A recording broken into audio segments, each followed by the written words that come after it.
I don't know if you feel this way, but there are times when I am either listening to a news report or noticing something on social media, and right away my spirit is agitated.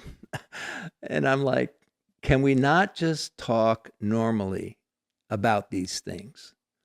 So there will be a subject, and then there's a response on the right, and then there's a response on the left, and then there's the quote unquote Christian response.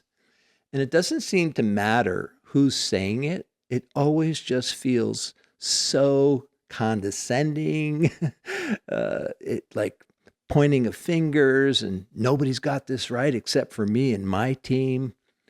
And I look at that and I think to myself, you know what? I think we can do better. I think we can get to a place where we can have reasonable conversations about challenging topics without having to get mean and unkind and accusatory.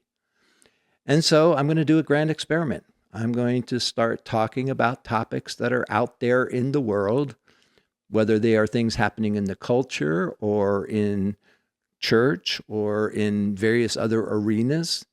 And I want to be able to not only talk about the topic, but model a way to talk about it. So it's not just that we're having the conversation, but it's about the kind of conversation we're having. And we'll see where it goes. But if you're interested, I hope you'll join.